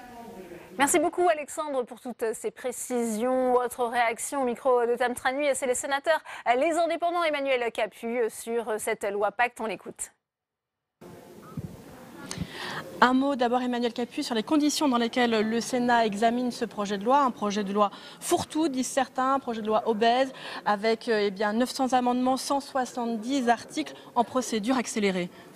Alors c'est vrai que c'est un sujet extrêmement complexe et donc le texte de loi tel qu'il est présenté est assez vaste et peut paraître un peu confus, c'est ce que j'ai rappelé au ministre tout à l'heure. Les conditions de travail ne sont donc pas très bonnes sur ce projet de loi. La procédure accélérée aussi, c'est jamais très agréable pour nous sénateurs de travailler avec la procédure accélérée. En même temps, moi je comprends que le gouvernement veuille aller vite. C'était une promesse de campagne du président. Les chefs d'entreprise, les salariés, ils ont envie aussi que leur entreprise... Elles connaissent de la croissance. Il faut reconnaître que c'est le gouvernement qui a mis beaucoup de temps à rédiger son projet de loi. Alors, il y a les deux, en fait. Il y a le fait qu'il fallait énormément prendre du temps, c'est le choix du gouvernement, pour concerter. Donc il y a eu une énorme co-construction avec beaucoup de concertation. Donc là, on ne peut pas le reprocher. Donc c'est effectivement pour cela qu'aujourd'hui, on accélère un peu. Pour nous, c'est pas très confortable. Et le Sénat, d'ailleurs, a pas mal coupé d'amendements. Moi-même, j'ai déposé plusieurs amendements qui ont été déclarés irrecevables parce qu'on m'a dit que c'était des cavaliers législatifs. Mais c'est vrai que c'est un peu frustrant parce que dans un texte qui est déjà très vaste, avoir des cavaliers législatifs, ça paraît surprenant. Un mot sur l'objet du clivage principal, la question des privatisations. Beaucoup de sénateurs à droite demandent des garanties. Ils jugent qu'il y a des précédents inquiétants, notamment avec la privatisation des autoroutes. Certains vont même beaucoup plus loin et dénoncent ces privatisations. La vente des bijoux de famille, qu'en pensez-vous? Alors, je crois qu'il faut avoir des idées très claires sur la question. Évidemment, il ne faut pas renouveler les erreurs du passé, notamment celles sur les autoroutes. En revanche, la chose elle est extrêmement simple. Nous, on n'a pas de problème chez les indépendants, et moi encore moins, avec les privatisations. La question qu'il faut se poser, c'est est-ce que c'est du rôle de l'État de gérer tel ou tel service? Est-ce que ça ressort de son pouvoir régalien ou pas? Et si ça ne ressort pas de son pouvoir régalien, et si le privé le fait mieux et pour moins cher, il ne faut pas se priver, il faut que le privé le fasse. Qu'est-ce que vont rapporter ces privatisations? Ensuite, il faut effectivement, et ça, il faudra être très vigilant, que l'État utilise les fonds de retirer de ces privatisations pour l'innovation. C'est en tous les cas la promesse de l'État. Et moi, je suis enclin à le croire. Et il faut vraiment qu'on utilise ces fonds pour relancer l'innovation, parce que c'est là-dedans que la France peut se développer. Un autre sujet dont il vient d'être question en plateau, c'est la question de la suppression du seuil de 20 salariés. Quels sont les problèmes concrets posés par ces seuils aux entreprises, alors que beaucoup dénoncent un recul social pour les salariés avec la suppression de ce seuil? Il n'y a pas de recul social sur la suppression du seuil de 20, qui n'est pas le seuil le plus important. Le seuil de 20, c'est le règlement intérieur, c'est pas le seuil le plus important. Le seuil le plus important aujourd'hui, c'est celui de 50. Le seuil le plus important, c'est celui de 50 en fait. Moi d'ailleurs, je serais favorable à repousser le seuil de 50, parce que c'est là souvent que des entreprises ne se développent pas. Vous avez énormément d'entreprises qui sont à 49 salariés, qui sont bridées parce qu'elles ne veulent pas dépasser ce seuil, et même qui créent une deuxième société pour éviter ces effets de seuil. Le problème des effets de seuil, c'est de pousser le chef d'entreprise à ne pas se développer. Et donc, c'est vrai qu'entre 20 et 50 salariés, ce sont des très petites entreprises, des PME ou des très petites entreprises. C'est pas beaucoup. Moins de 50 salariés, c'est pas des grosses entreprises, c'est souvent des petites entreprises qui se sont créées autour d'une personne et qui grossissent petit à petit. Et du coup, tous les freins à l'embauche d'un salarié supplémentaire est un frein qu'il faut, je le pense, faire sauter. Bien, merci beaucoup Emmanuel Capuy d'avoir répondu à mes questions. Merci à vous. Merci à vous, Tam, pour cette réaction. Le football en streaming explose en France, aux grandes dames des chaînes payantes qui achètent à coût de centaines de millions d'euros ces compétitions sportives. Un phénomène qui n'est pas sans conséquences, car il déstabilise toute l'économie du sport, allant même jusqu'à impacter le financement de la création audiovisuelle. Alors avant d'en parler avec mes invités, on voit tout de suite les explications de Louis Duménil. En quelques clics, le mal est fait. Des dizaines de liens à portée de main pour regarder les matchs de son club préféré en direct et en streaming. Une forme de piratage et un problème pour la Ligue de football professionnel qui dresse un bilan alarmant. Sur nos matchs de Ligue 1, il y a en moyenne 250 liens illicites par match, ça c'est la moyenne. Et pour le top 5 de nos matchs, la saison dernière, 1700 flux pirates enregistrés, dont 12% via Facebook. Des chiffres qui cachent un manque à gagner de plusieurs centaines de millions d'euros pour les chaînes et pour la Ligue. Parmi les solutions proposées, lutter avec les fournisseurs d'accès à Internet. En Angleterre, une ordonnance a pu stopper l'activité d'une des plus grandes plateformes de streaming grâce à cette collaboration.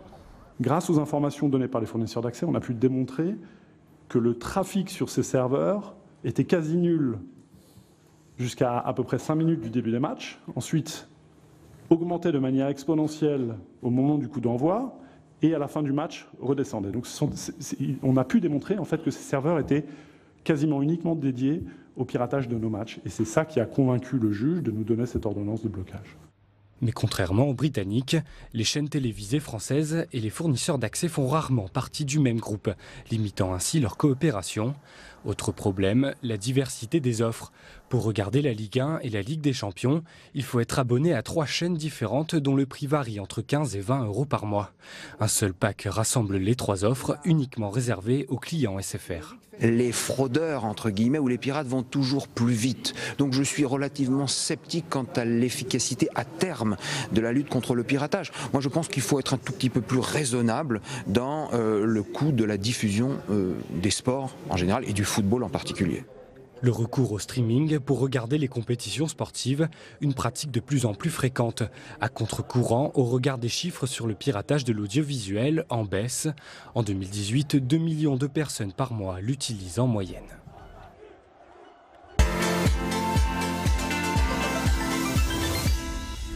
Et on ouvre pour le débat dans Sénat 360 avec mes invités sur ce plateau. Michel Savin, bonjour, merci d'être avec nous. Vous êtes sénateur LR de l'Isère. Également sur ce plateau, Jean-Jacques Lozach, bonsoir, sénateur socialiste de la Creuse. J'accueille également Pierre Lelong, vous êtes directeur des acquisitions sport au sein de Canal+. Merci d'être avec nous. Et Pierre Rondeau, bonsoir, vous êtes économiste du sport, vous êtes également professeur à la Sports Management School. Bienvenue à vous. Première question d'ailleurs sur cette explosion de ce visionnage par streaming. C'est un phénomène nouveau et qui prend de l'ampleur en France. C'est un phénomène nouveau, oui et non. Ça fait depuis justement l'essor d'Internet et du Web 2.0 que les sites de streaming illégaux se mettent en place. Ça s'est accéléré finalement au moment de l'ouverture à la concurrence des droits TV.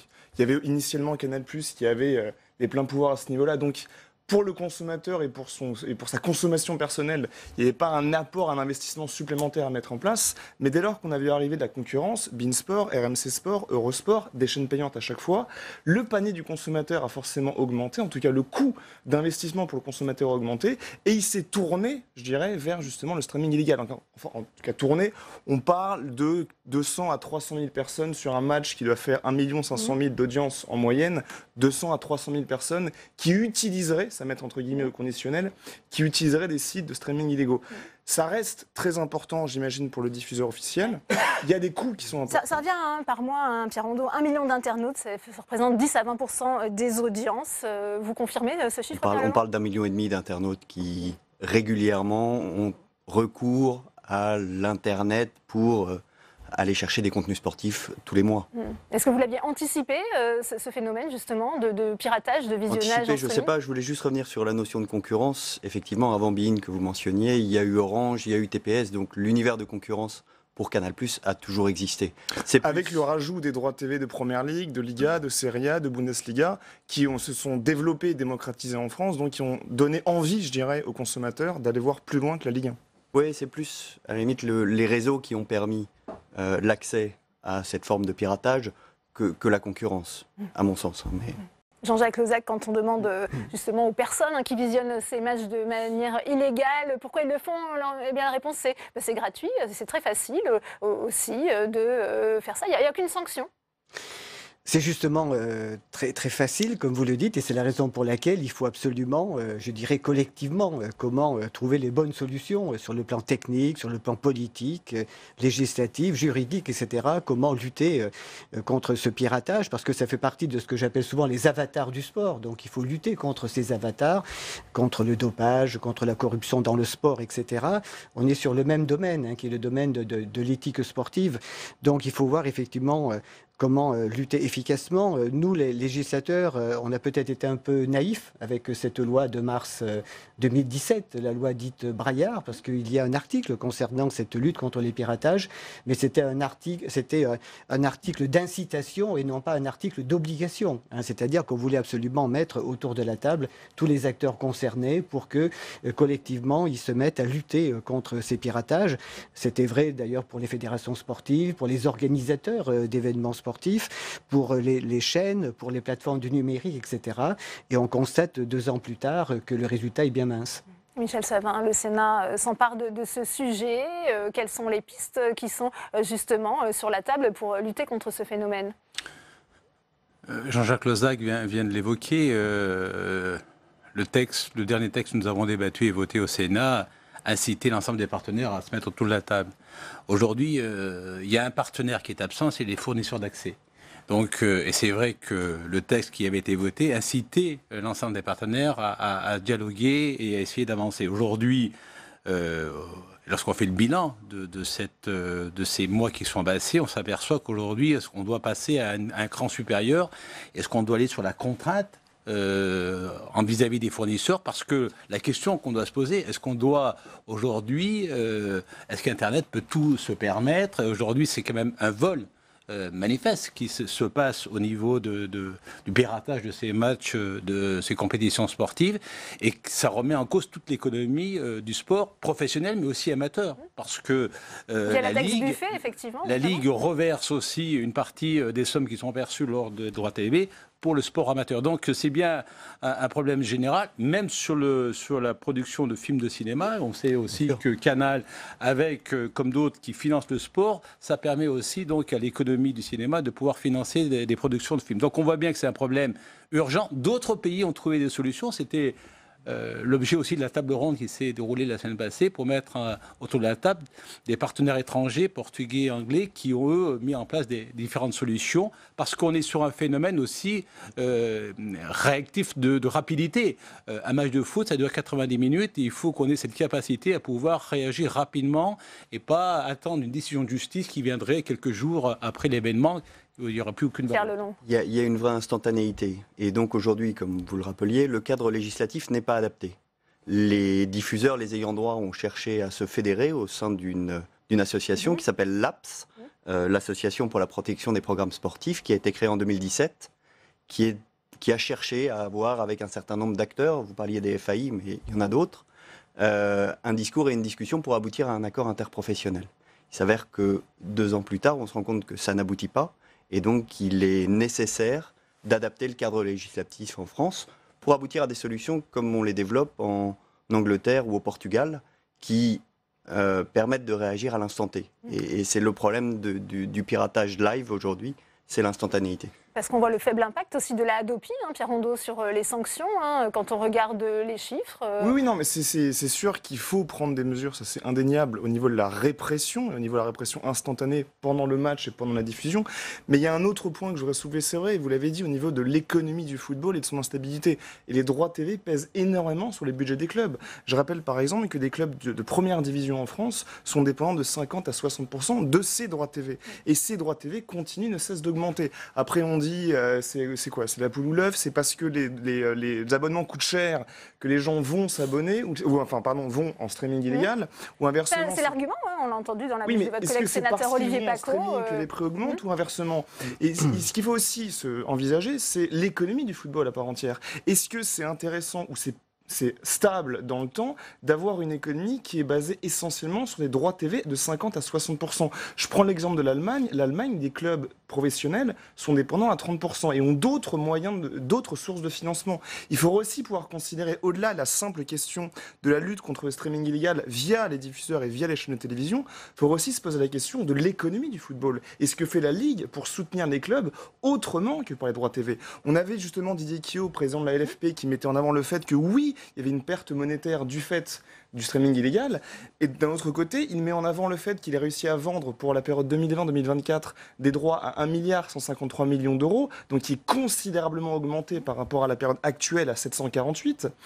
Donc les gens se disent, je vais payer plus cher pour voir du football qui, lui, n'augmente pas de niveau. Donc l'intérêt, ça serait d'aller vers le streaming illégal. Donc il y a 2 choses à prendre en considération, la lutte instantanée, la répression et la prévention, trouver des solutions pérennes et viables pour éviter que ces droits augmentent et que l'économie du football reste instable. La régulation, elle doit avoir lieu à tous les niveaux, c'est ce que nous dit Pierre Rondeau. Oui, tout à fait. Et je crois que M. Rondeau a raison de faire ce lien qui est absolument évident entre l'arrivée massive de l'argent dans certains sports, dans certaines disciplines. Ce sont d'ailleurs les sports qui très souvent servent de support à ces retransmissions télé qui sont piratées, que ce soit le football, que ce soit le rugby, que ce soit le tennis, que ce soit également la Formule 1. Mais je voudrais rappeler que tout le monde est lésé dans cette affaire. Il y a l'économie des médias, il y a l'économie du sport, de l'ensemble du mouvement sportif. Parce que vous évoquez la Ligue de football professionnel, M. Quillot estime à peu près 200 millions d'euros ce qui vient du football professionnel et qui ensuite irrigue l'ensemble du sport amateur. D'où l'intérêt d'ailleurs de la taxe Buffet qui crée cette solidarité justement entre le sport amateur et le sport professionnel. Alors maintenant sur le comment agir, effectivement en termes de support législatif, il y a, en tout cas c'est ce qu'on nous a annoncé, une future loi qui pourrait s'intituler Sport et Société. En tout cas c'était l'intitulé qui avait été donné par Laura Flessel. Je pense qu'il y aura un volet concernant le sport et les médias, mais il y a également l'annonce d'un projet de loi sur la réforme de l'audiovisuel. Et peut-être que dans ce cadre-là, il sera proposé d'étendre les compétences de la Hadopi, qui pour l'instant ne peut intervenir que sur les produits culturels et non pas sur les produits sportifs. Oui. Michel Savin. Oui, mais je pense qu'il y a deux sujets à aborder. Il y a l'urgence par rapport au piratage des compétitions sportives, et puis après, le sujet que vous évoquez, mais qui est un sujet qui doit être débattu à l'échelle européenne. Bien sûr. On peut pas pénaliser ou avoir simplement une réflexion à l'échelle nationale et laisser les autres pays européens continuer à avoir une politique qui desservirait le sport français et l'économie du sport et des médias. Donc il y a l'urgence française, et Jean-Jacques Lozach a tout à fait raison, nous avons peut-être deux possibilités entre la loi sport et la loi audiovisuelle de pouvoir intégrer des dispositifs qui seront beaucoup plus rigoureux par rapport à ce piratage. Et puis d'un autre côté, après c'est les instances nationales et internationales qui doivent se mettre autour de la table pour se poser la vraie question. Est-ce qu'on peut encore continuer dans ce système-là? Jusqu'à quand? Sans mettre des limites. Mais ça, c'est à l'échelle européenne. Et ça mériterait vraiment un réel débat. Mais ça interroge aussi les autres sports. Nous le voyons régulièrement. D'autres compétitions sportives se plaignent aussi de ce système en disant l'argent des médias va essentiellement ou quasi essentiellement vers le foot et les autres sports sont un peu les parents pauvres. Pierre Lenon. Non, je crois que l'objectif, comme l'ont fait d'autres voisins européens, vous mentionniez effectivement le Portugal ou l'Angleterre, c'est d'appauvrir l'offre pirate. C'est vraiment l'objectif qu'il faut se fixer. Il faut que l'accès à ces sites de contenu en streaming soit le plus possible réduit et qu'à l'instant T où le match démarre, on coupe l'ensemble des accès à ces signaux. Est-ce que c'est par le biais d'accords avec les FAI, avec des hébergeurs? Il faut trouver la solution, mais elle est nécessaire parce que, effectivement, à court terme, c'est le problème des diffuseurs, mais à moyen terme, c'est le problème des clubs, des ligues et du sport français en général.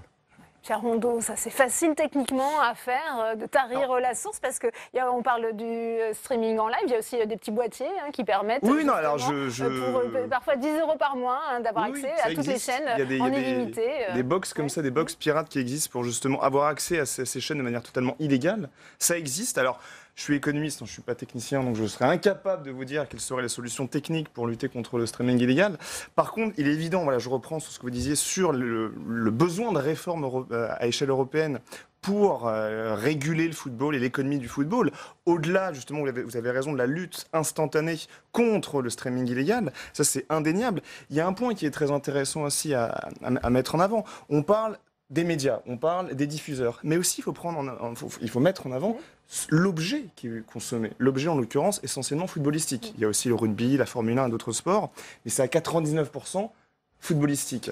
Et il faut se poser la question, pourquoi les gens décident, au-delà du prix, de regarder de manière illégale? Il y a un élément qui est pour moi essentiel, et d'ailleurs c'est d'actualité actuellement avec à l'Assemblée le vote, la loi anti-casseurs calquée sur la loi anti-hooligan, qui est discutée actuellement à l'Assemblée.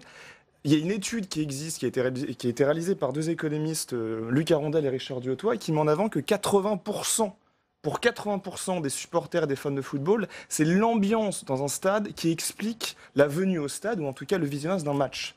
Donc, ce que moi je mets en avant, c'est qu'au-delà du streaming illégal, l'objet footballistique a un intérêt si aussi les acteurs, et notamment les acteurs supporters, sont mis en avant. Et les lois qui sont faites actuellement en France contre les hooligans et contre les supporters de foot, je pense notamment aux interdictions de déplacement des supporters, aux interdictions de stade, pour parfois des raisons totalement absurdes, qui sont prises de manière totalement injuste, encore une fois, puisque sans jugement, sont faites à l'encontre des consommateurs et à l'encontre des gens qui fréquentent ces terrains de Il y a une dimension effectivement très populaire aussi, sociale du football. Soit rendu attractif et populaire. Je voudrais vous entendre aussi, Jean-Jacques Lozach, sur cet aspect. Aujourd'hui, pour un fan de foot, il est obligé de s'abonner à Canal+, à RMC Sport, à beIN. Ça coûte cher au final. Est-ce qu'il faut aussi peut-être que les diffuseurs s'interrogent sur le coût des abonnements ? Oui, je crois qu'il y a effectivement une réflexion à mener. D'ailleurs, il y a des abonnements groupés maintenant pour justement ces passionnés de football qui doivent effectivement s'abonner pour regarder par exemple la Ligue 1 plus la Ligue 2 plus la Ligue des Champions. Il faut s'abonner à Canal+, il faut s'abonner à beIN Sport, il faut s'abonner à SFR. Donc ça fait 3 abonnements qui financièrement s'additionnent. Mais moi, je voudrais revenir sur une réflexion qui doit être menée également sur la nécessité d'assécher financièrement ces sites de live streaming. Parce que quelles sont leurs recettes? Les recettes, c'est en particulier les abonnements. Bon, très bien. Sur ce plan-là, je pense d'ailleurs qu'il y aurait toute une campagne d'information à conduire en direction des supporters, des téléspectateurs, des abonnés, etc. Mais je pense également qu'il faut intervenir sur les recettes publicitaires. Parce que là, on a des entreprises qui sont tout à fait légales, qui ont pignon sur rue. On a donc des structures autorisés en quelque sorte, qui alimentent financièrement des sites qui sont illégaux. Donc moi je suis convaincu que même en restant d'ailleurs dans le cadre de la législation actuelle, il y a la possibilité d'agir de façon plus dure en direction de ces recettes publicitaires. Pierre Lelong, qu'attendez-vous des parlementaires? Vous parliez de ce cadre législatif qui n'est pas adapté aujourd'hui.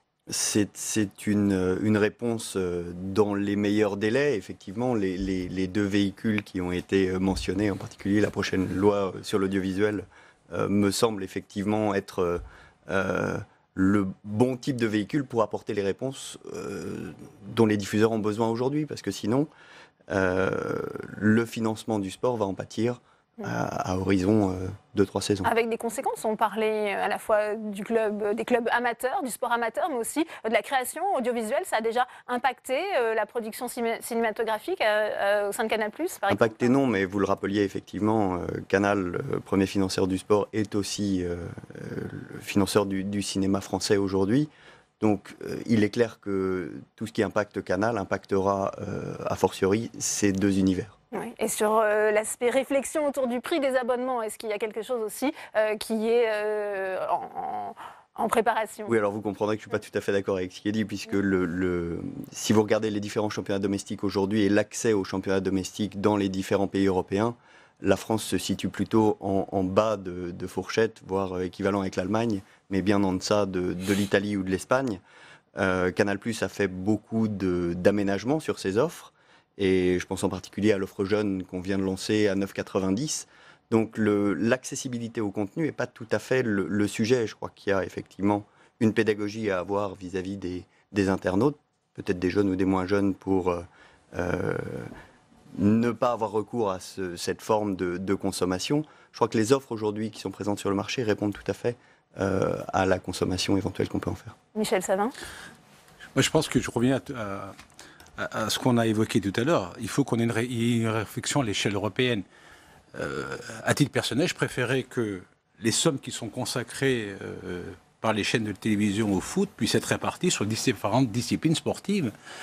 Parce qu'aujourd'hui, qui mobilise la quasi-totalité des investissements faits par les chaînes de télévision, c'est le foot. Donc tant mieux pour eux, mais parce que c'est une course à celui qui va aller le plus loin. On le voit, à chaque appel d'offres, l'offre des télévisions augmente. Et ça pose question. Jusqu'où ça peut aller et tout un système peut s'écrouler du jour au lendemain. Donc, il est vrai qu'il devrait avoir à l'échelle européenne une réflexion pour savoir où est la limite raisonnable et que d'encourager plutôt les chaînes de télévision publiques et privées de pouvoir aussi financer d'autres activités sportives. Il y a d'autres sports collectifs ou individuels qui se déroulent dans notre pays et qui ne bénéficient pas de la retransmission qui devrait être la leur pour des grandes manifestations. Donc il y a aussi ce travail à faire à l'échelle nationale. Comment mettre en avant aussi, quand on voit que certaines disciplines aujourd'hui payent presque pour passer à la télévision. Donc on peut se poser des questions sur l'égalité entre les différentes disciplines. Donc ce débat, on doit l'avoir au niveau national, mais aussi à l'échelle européenne, parce que si on veut, on ne peut pas discuter simplement au niveau de l'Hexagone par rapport à ces problématiques-là. Et voilà, donc c'est un vrai débat qu'on doit avoir sur le devenir du sport. Sur la question du portefeuille, aujourd'hui peut-être que par rapport à l'Angleterre ou à l'Espagne ou à l'Italie, la France ou le consommateur français paye moins cher. Mais en 2020, une nouvelle chaîne va apparaître, Mediapro, qui a racheté les droits pour 800 millions d'euros, une partie des droits de la Ligue 1 et Beansport gardant le reste. Canal+ perdant justement de façon historique, Canal+ perdant les droits de la Ligue 1.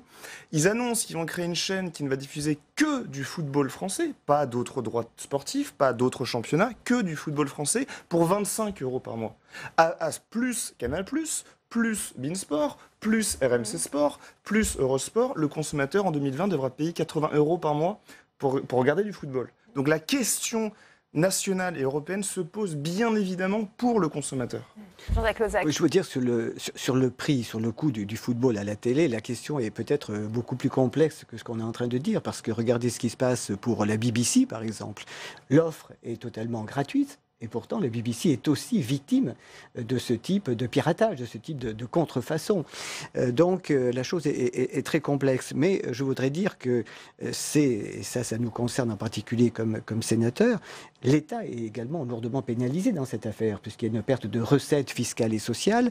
Les collectivités locales sont également pénalisées, parce qu'on voit aujourd'hui beaucoup de villes, et même des villes petites et moyennes, qui investissent, par exemple, pour permettre des retransmissions télévisées dans des conditions satisfaisantes. Par exemple, des éclairages. Et moi, je le vois, par exemple, pour des clubs de Fédéral 1 en rugby, qui bénéficient de retransmissions télévisées. C'est le 3e niveau, c'est mi-amateur, mi-professionnel. Donc vous voyez que dans cette affaire, c'est l'action publique en général qui doit s'impliquer à côté des acteurs privés. Est-ce qu'on, Pierre Lelon, il y a quand même des motifs d'espoir? Est-ce qu'on peut inverser cette tendance? Comment vous voyez les choses? Je le souhaite. Non, il faut qu'on ait une vraie réflexion ensemble. On parlait tout à l'heure effectivement des fournisseurs d'accès.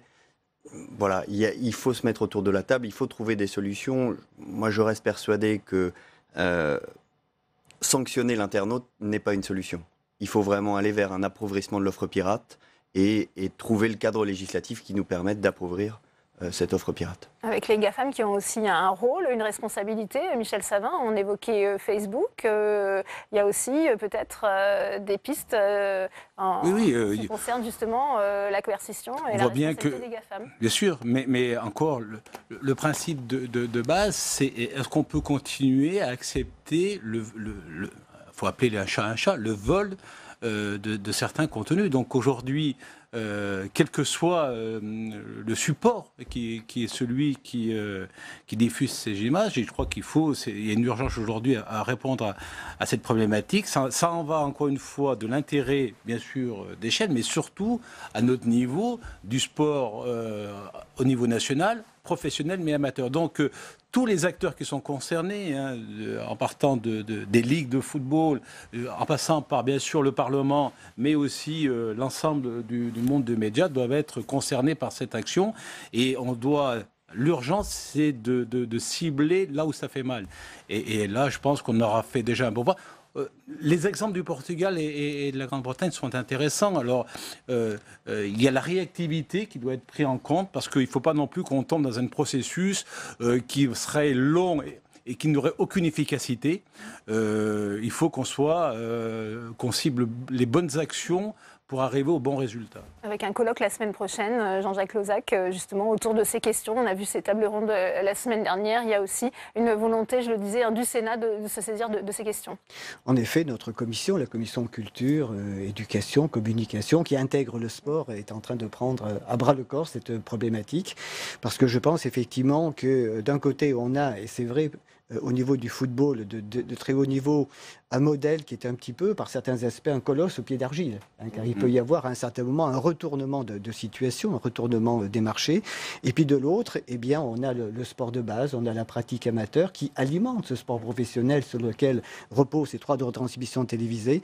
Donc c'est vraiment l'intérêt de tout le monde de prendre des décisions fortes et notamment des décisions de sanctions. Eh bien, merci à vous Jean-Jacques Lozach, merci Michel Savin, merci Pierre Rondeau, merci à vous Pierre Lelon d'être venu sur le plateau de Public Sénat. Avant de se quitter, on retourne en séance, puisque l'examen de la loi Pacte se poursuit. On retrouve Alexandre Poussard depuis la tribune de presse de l'hémicycle. C'est un petit peu tendu, Alexandre, en séance, notamment en ce qui concerne la lenteur de la procédure aujourd'hui. Oui, Delphine, on vient d'assister à une explication de texte très tendue entre Catherine Fournier, la présidente centriste de la commission spéciale du Sénat, et Bruno Le Maire, le ministre de l'économie. En cause, les propos de Bruno Le Maire dimanche dernier sur France Inter, qui a critiqué la lenteur de la procédure législative sur cette loi Pacte. Et cela n'a vraiment pas plu à la sénatrice centriste. Écoutez cet échange tendu concocté par Alice Bardot. Je voudrais vous faire part de mon étonnement vous concernant, Monsieur le Ministre. Je viens d'entendre vos propos consensuels à l'écoute des débats parlementaires, toutefois en opposition avec ceux que vous avez tenus ce dimanche sur une radio du service public et que j'ai ressentis comme décourageants, parfois affligeants, mais particulièrement offensants pour la Chambre haute. Comment pouvez-vous affirmer que ce sont les chambres parlementaires, et plus précisément le Sénat, qui empêchent les entreprises de se développer et la croissance de reprendre sous prétexte que la procédure législative serait insupportablement lente et provoquerait le blocage de votre projet de loi? Nous n'avons pas dû écouter la même émission. Je ne me serais jamais permis, surtout à quelques jours d'un examen du texte Pacte au Sénat, d'aller mettre en cause le travail du Sénat. Je pense que ça manquerait et de courtoisie et d'habileté. En revanche, ceux qui me connaissent ici savent que depuis des années, avec beaucoup de constance, je défends une refondation du système politique français et de nos procédures. Et voilà, un climat glacial entre le Sénat et le gouvernement, alors que les sénateurs commencent à peine à examiner les premiers articles de cette loi Pacte. Et je le rappelle, ils doivent examiner plus de 800 amendements en 6 jours. Merci beaucoup Alexandre pour toutes ces précisions. C'est la fin de cette édition. Merci à vous de l'avoir suivi. À suivre à 18h30, on va plus loin, présenté par Rebecca Fitoussi. Très bonne suite des programmes sur Public Sénat et à demain.